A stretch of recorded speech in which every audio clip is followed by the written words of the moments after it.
안녕하세요. 또보기입니다. 오늘은 명도 소송 없이 강제 집행이 가능한 재소전 화해조서 그 절차와 방법, 장단점 등에서 알아보겠습니다. 재소전 화해조서에 대해서 알고 계신가요? 부동산 거래에서 임대차 계약을 체결할 때 예상치 못한 분쟁이 발생하는 경우가 종종 있게 됩니다. 상가 임대차에서도 계약 위반, 임대료 미납, 명도 문제 등이 발생할 수 있는데요. 이러한 문제들은 누구나 예상할 수 없는 일들이 되게 됩니다. 이럴 때 만일에 대비해서 사전에 예방하는 방법으로 재소전 화해조서를 작성하게 되는데요. 재소전 화해조서는 법원의 중재 아래 화해조서를 통해 분쟁이 발생했을 때 별도의 소송을 하지 않고 바로 강제 집행할 수 있도록 하는 제도를 말합니다. 이를 통해 임대인과 임차인은 모두 법적인 안정성을 확보할 수 있게 되는 겁니다. 오늘 말씀드릴 내용 중에 재소전 화해조서의 개념과 그리고 상가 계약 사례를 통해서 그 중요성에 대해서 좀 더 자세하게 안내 드려 보겠습니다. 그렇다면 재소전 화해조서는 뭔가요? 이거는 법원에서 임대차 계약상 사전에 당사자의 분쟁을 예방하기 위해 당사자 간 합의 내용을 조서로 작성하는 것을 말하는데요. 즉, 소송을 제기하기 전에 법원에서 양 당사자가 미리 합의를 하고 이를 법원에서 공식적으로 인정을 해주는 문서라고 할 수가 있겠습니다. 일반적인 계약서와 다르게 확정 판결과 동일한 효력을 가짐으로써 한쪽이 합의 내용을 어겼을 경우에는 별도의 불필요한 소송이 없더라도 바로 강제 집행이 가능한 아주 유용한 제도라고 볼 수 있습니다.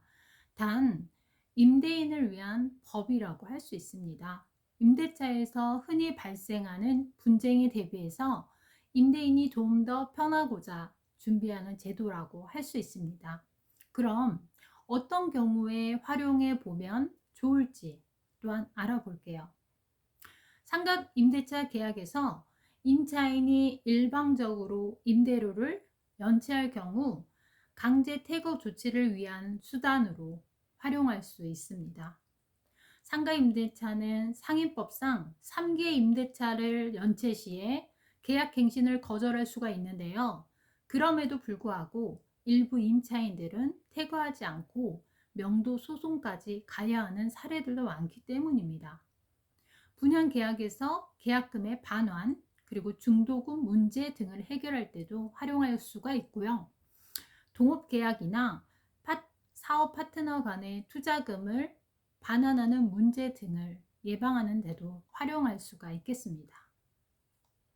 그렇다면 재소전 화해조서의 작성 절차를 한번 알아보겠습니다.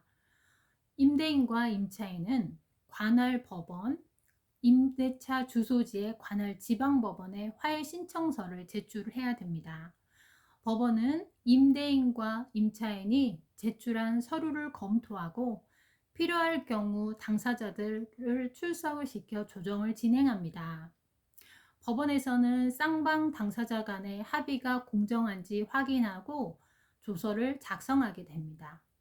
법원이 조서를 작성하면 이는 법적 효력을 가지는 화해 조서가 되는 겁니다. 이후 계약 위반이 발생하게 되면 소송이 없이도 강제 집행이 가능하게 됩니다. 이제 상가 임대차 사례를 하나 들어보면서 얘기해 보도록 하겠습니다.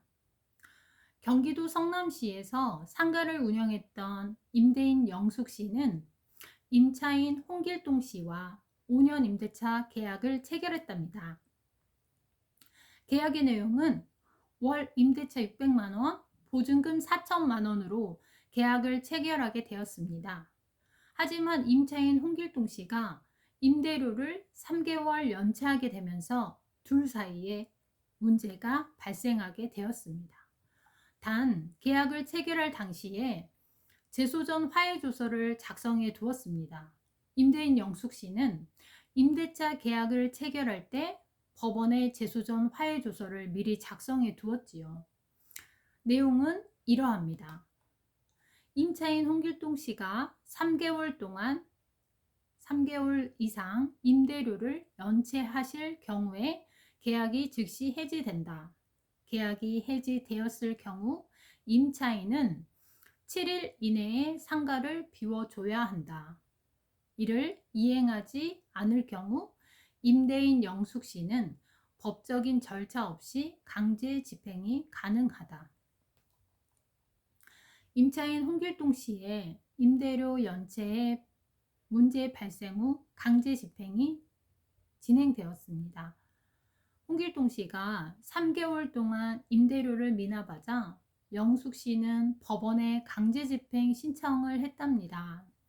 소송이 없이도 바로 명도 소송 없이 강제 집행이 가능하게 되었고, 결국 홍길동 씨는 추가 소송이 없이 상가를 정해진 날짜에 비워줄 수밖에 없었답니다.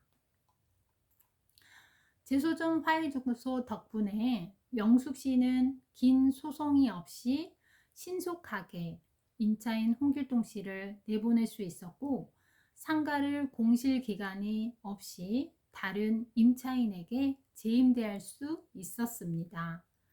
만약 제소전 화해조서가 없었더라면 3기의 임대료를 연체한 임차인이 나가지 않겠다고 마냥 버틴다면 명도 소송까지 거쳐야 했고, 최소 기간이 6개월에서 1년의 긴 시간이 소요될 뿐만 아니라 여러 비용 문제도 발생할 수 있겠습니다.